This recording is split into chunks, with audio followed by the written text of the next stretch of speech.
भारत सरकार ने गुरुवार को ढाका में इस दावे का जोरदार खंडन किया कि बांग्लादेश की पूर्वी सीमा पर स्थित जिलों में बाढ़ का कारण त्रिपुरा में गुमटी नदी के ऊपर डंबूर बांध का खुलना है।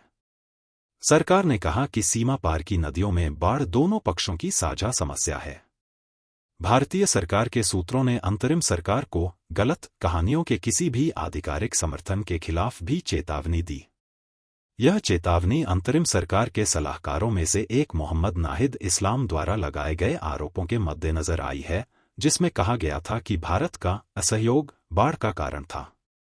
मुख्य सलाहकार मोहम्मद यूनुस के साथ सलाहकार परिषद की बैठक के बाद इस्लाम ने कहा, बिना किसी पूर्व चेतावनी और बिना हमें तैयारी के लिए समय दिए बांध खोल दिया गया। इसके जरिए भारत ने अमानवीय दृष्टिकोण दिखाया और बांग्लादेश के साथ असहयोग का प्रदर्शन किया। सीमा पार की कटुता के बीच ढाका में अफवाहें फैली कि यूनुस ने भारतीय दूत प्रणय वर्मा को तलब किया है। हालांकि दिल्ली में सूत्रों ने कहा कि वर्मा द्वारा कॉल के लिए अनुरोध कई दिन पहले और बाढ़ से संबंधित घटनाओं से पहले दर्ज किया गया था। अपदस्थ प्रधानमंत्री शेख हसीना के खिलाफ विरोध के समन्वयकों में से एक नाहिद, जो सूचना और प्रसारण मामलों की देखरेख कर रही है, ने उम्मीद जताई कि भारत इस बांग्लादेश विरोधी नीति से बाहर निकलेगा। नाम न बताने की शर्त पर एक सूत्र ने कहा, ऐसी गलत कहानियों का कोई भी आधिकारिक समर्थन द्विपक्षीय संबंधों के लिए मददगार नहीं है और समन शब्द का इस्तेमाल स्पष्ट रूप से दुष्प्रचार का प्रयास है। एक बयान में विदेश मंत्रालय ने कहा कि इस समस्या के लिए घनिष्ठ आपसी सहयोग की आवश्यकता है। भारत ने द्विपक्षीय प्रोटोकॉल के अनुसार बांग्लादेश को वास्तविक समय की बाढ़ के आंकड़े उपलब्ध कराना जारी रखा है। दोनों देश 54 आम सीमा पार नदियों को साझा करते हैं। नदी जल सहयोग उनके द्विपक्षीय जुड़ाव का एक महत्वपूर्ण हिस्सा है। बांग्लादेश की पूर्व प्रधानमंत्री शेख हसीना ने भारत में शरण ली हुई है।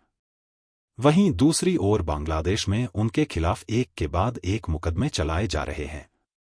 शेख हसीना पर हत्या और हत्या की साजिश से लेकर नरसंहार तक के आरोप हैं। इस बीच बांग्लादेश की मुख्य विपक्षी बांग्लादेश नेशनलिस्ट पार्टी (बीएनपी) ने भारत से शेख हसीना के प्रत्यर्पण की मांग की है। बीएनपी के महासचिव मिर्जा फखरुल इस्लाम आलमगीर ने शेख हसीना पर देश में सरकार के खिलाफ प्रदर्शन को बाधित करने की साजिश रचने का आरोप लगाते हुए हसीना के प्रत्यर्पण की मांग की है। हालांकि ये नोबेल पुरस्कार विजेता मोहम्मद यूनुस के नेतृत्व वाली बांग्लादेश की कार्यवाहक सरकार का आधिकारिक रुख नहीं है, लेकिन शेख हसीना की अवामी लीग के मैदान से हटने के बाद अब बीएनपी ही बांग्लादेश की मुख्य राजनीतिक पार्टी बची है। शेख हसीना के जाने के बाद मोहम्मद यूनुस के नेतृत्व में नई सरकार बनी है। बांग्लादेश की नई सरकार ने अब तीस्ता जल विवाद को अंतर्राष्ट्रीय मंच पर ले जाने की बात कही है। द हिंदू की रिपोर्ट के मुताबिक जल और पर्यावरण मामलों की मंत्री रिजवाना हसन ने कहा कि बांग्लादेश तीस्ता जल विवाद को सुलझाने के लिए अंतर्राष्ट्रीय मंच पर जाने पर विचार करेगा। पश्चिम बंगाल की सीएम ममता बनर्जी का नाम लेकर रिजवाना ने कहा कि मोहम्मद यूनुस की सरकार दोनों देशों के बीच नदियों से जुड़े मुद्दों को उठाएगी। रिजवाना ने कहा कि ममता बनर्जी के पानी नहीं देने वाला बयान भी याद दिलाया।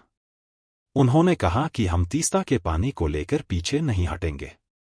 इसके बारे में नई दिल्ली से भी बातचीत की जाएगी। हमें पानी मिलेगा या नहीं, यह हमारे हाथ में नहीं है, लेकिन इस मुद्दे को उठाया जाएगा। रिजवाना ने 1996 के गंगा जल बंटवारे के समझौते को लेकर भी बातचीत की। उन्होंने कहा कि इस समझौते के नवीनीकरण पर फिर से बातचीत करनी होगी, जो शेख हसीना के पीएम रहते हुआ था। कुशियारा समझौते पर सितंबर 2022 में हस्ताक्षर किए गए थे। इसमें 1996 के गंगा समझौते के बाद साझा नदियों पर समझौते को अंतिम रूप दिया गया था। अपनी तल्खी के बीच रिजवाना ने भारत के साथ अच्छे संबंध की बात को भी दोहराया। उन्होंने कहा, हम भारत के साथ मैत्रीपूर्ण संबंध बनाए रखेंगे।